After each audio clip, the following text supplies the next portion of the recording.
자, 이번에 다시 삼성생명법이 이야기가 나오고 있습니다. 그 핵심에는 박용진 의원이라는 사람이 있고요.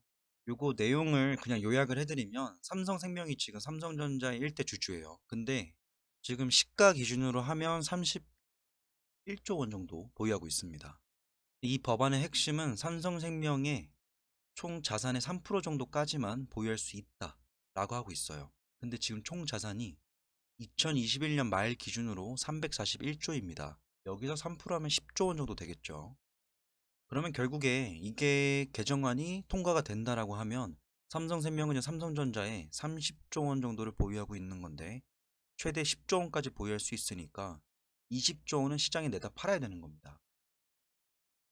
근데 이게 19대 20대 국회에서 한번 나왔었다가 이건 시장에 혼란을 야기할 수 있다 해가지고 반대되었고 지난 8년 동안 얘기가 나오지 않았었어요. 2012년에 한번 나왔었고 16년에 나왔다가 그 이후로 8년 동안 논의도 안 됐었습니다. 뭐 횟수로 따지면 6년 정도 얘기가 안 나왔던 건데 요번에 요 분이 다시 얘기를 꺼냅니다. 이분이 더불어민주당 박용진 의원인데 이 사람이 주장하기로는 760만 국민이 돈 버는 개미이익법이라고 얘기를 하고 있습니다. 자, 이거의 논리를 일단 지분표를 보여드리면서 설명을 드릴게요.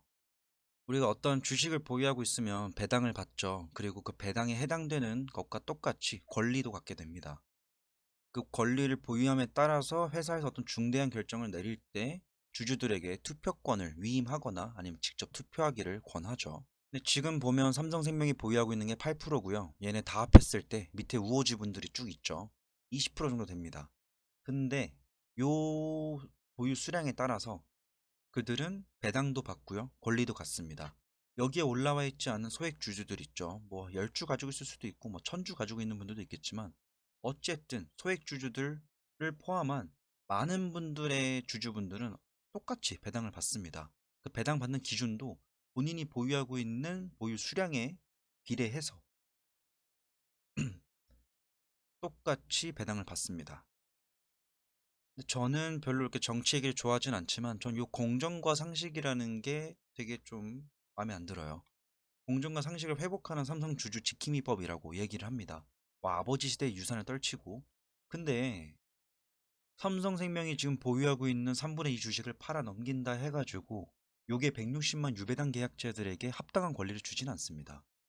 그리고 만약 그들의 논리에 따라서 유배당 계약자들이 합당한 권리를 가져간다 해서 760만 국민이 돈 버는 개미이익법이라고 표현하기도 애매한 거죠.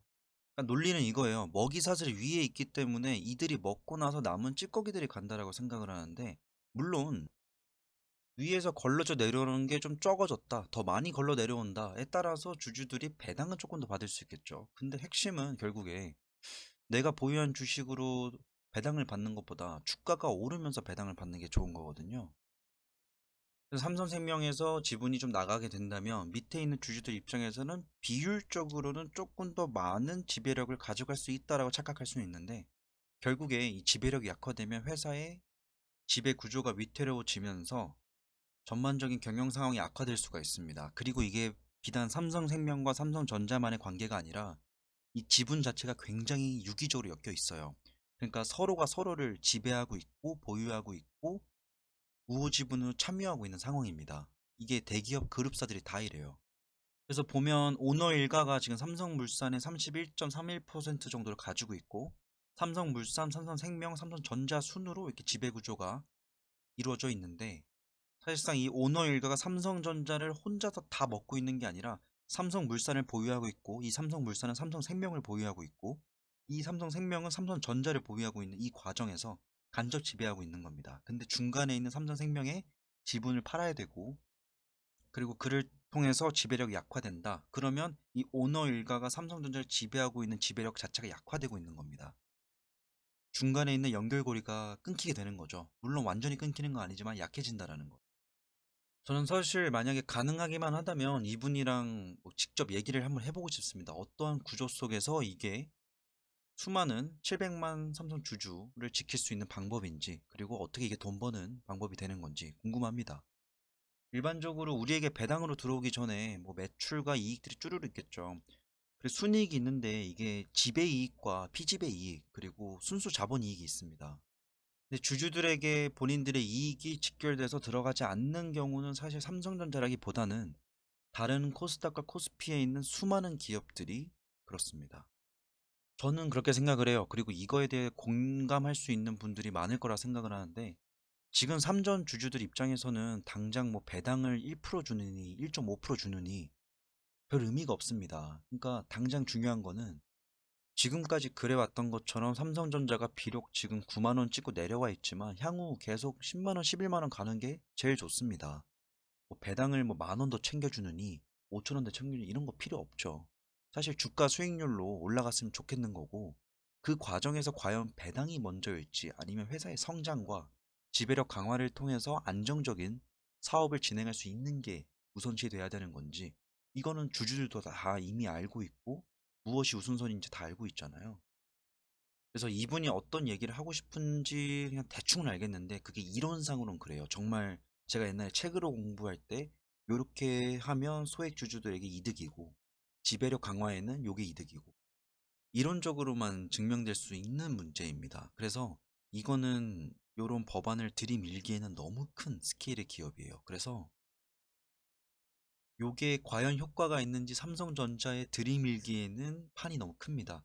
그래서 저는 그들이 생각하는 이게 소액주주들에게 더 많은 이익이 환원된다 라는 걸 증명하기 위해서는 못해도 코스닥이나 코스피에 있는 작은 기업들 위주로 한번 시행을 해보고 실제로 주주들에게 이익이 많이 환원되었다라는 게 증명이 된다면, 수많은 그런 시행착오를 통해서 다 입증이 되면 그때 삼성전자에게도 도입하면 될까? 이런 얘기를 해야겠죠. 여튼 제가 생각하는 이 법안을 들이밀고 있는 요 박용진 의원과 그 기타 분들에 대한 의견은 여기까지고요. 사실 저는 이 영상을 들으시고 아 이거 만약에 도입되면 진짜 큰일 나겠다 해서 걱정하시는 분이 있을까 봐 말씀을 드리자면, 일단 만약에 그게 정말 뭐 만에 하나 도입이 돼서 개정안이 통과된다라고 합시다. 3분의 2 물량을 덜어내야겠죠. 그러면 분명히 요 외에 있는 특수관계인들이 매수를 할 수밖에 없습니다. 얘만 줄여주면 되는 거예요. 지금 그들이 보기에는 대두라고 생각을 하는 거죠. 그래서 머리를 좀 잔인하긴 한데 잘라서 여기다 벌크업을 시키는 겁니다. 밸런스를 맞추자는 겁니다. 최저주주가 이렇게 많이 가지고 있으면 안 된다 라고 하는 법이 도입된다면 3분의 2 팔아야겠죠. 그리고 요 아래에 있는 사람들은 순매수를 때릴 수 있어요. 절대 이 기업을 냅둘 수가 없습니다. 지배력 유지력을 강화시키기 위해서는 뭐 삼성 화재 해상보험에서 더 많은 지분을 매입할 수도 있고, 아니면 뭐 삼성 복지재단을 통해서 매수를 할 수도 있고, 명목상으로는 그 법안에 따르는 것처럼 하지만 그 이면에서 지분을 똑같이 챙겨 넣을 수 있습니다. 그래서 이거는 아마 소액주주분들 입장에서는 사실 큰 영향이 없을 수도 있어요. 오히려 그것 때문에 주가가 빠졌다, 블록들 때문에 주가가 일시적으로 빠진다, 저는 그때가 오히려 매수 기회라고 봅니다. 그리고 시나리오 2, 만약에 이 사람들이 지켜줄라 했는데 물량이 모자라요. 그러면 분명히 백기사 들어옵니다. 예전에 NC소프트, 넷마블, 넥슨 그 지배구조 가지고 한번 싸울 때 그때 당시에 NC소프트랑 넷마블이 서로 지분을 수합을 했어요.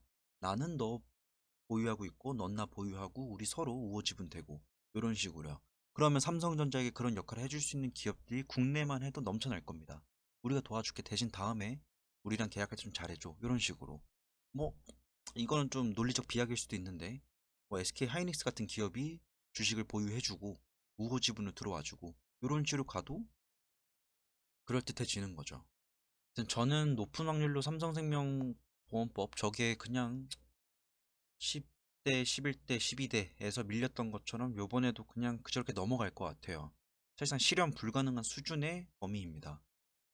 그리고 언뜻 보기에는 760만 국민이 돈 벌 수 있는 개미 이익법이라고 제목을 달아놨는데, 사실 어떤 구조로 논리적으로 이게 설명될 수 있는 방법은 없어요.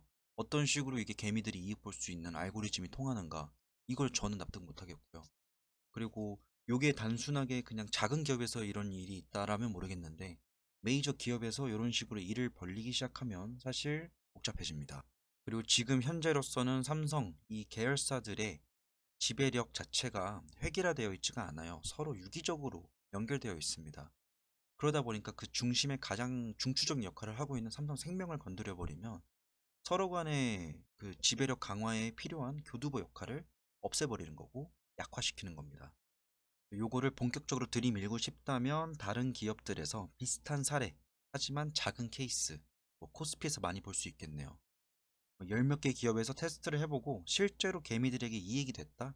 그러면 본인들이 주장하지 않아도 이미 개인 투자자들은 이거를 해달라고 여론이 모일 겁니다. 그런 식으로 가는 게 맞지 않나 싶고요. 뭐 정치하시는 분들 다 각자만의 분야가 있고 일이 있겠지만 저는 이건 선 넘었다 봅니다. 지금 이재하, 이재용 회장이 들어오면서 이 회사를 운영해 나가기 시작하는데 당장 반도체 시장이 어떻고 당장 어떤 쪽에다가 R&D를 해야 되고 이런 거 고민하고 있는 이 그룹사에게 당장 이러한 지배력 관련돼 있는 과제를 던지는 거는 저는 지금 시기상 전혀 맞지 않다라고 보고요. 당장 제가 뭐 삼성전자를 보유하고 있거나 이러진 않지만 그래도 요거는 전체적인 시장에 미칠 수 있는 영향력이 상당히 크고 뭐 그 영향력이 크기 전에 그 논리 자체가 맞다라면 저도 뭐 아 이거는 요런 부분에서 인정할 만하고 요건 아닌 것 같다라고 얘기를 하겠지만 제 기준에선 둘 다 아닙니다. 그냥 논리도 안 맞고요. 개인 투자자들에게 이익을 줄 수 있다라는 이런 기사글로 유혹하는 거는 맞지 않다라고 봅니다. 심지어 이 기사글도 아니고요. 뒤에 팜플렛으로 달아놨습니다. 오늘의 영상 여기까지고요. 뭐 여기까지입니다.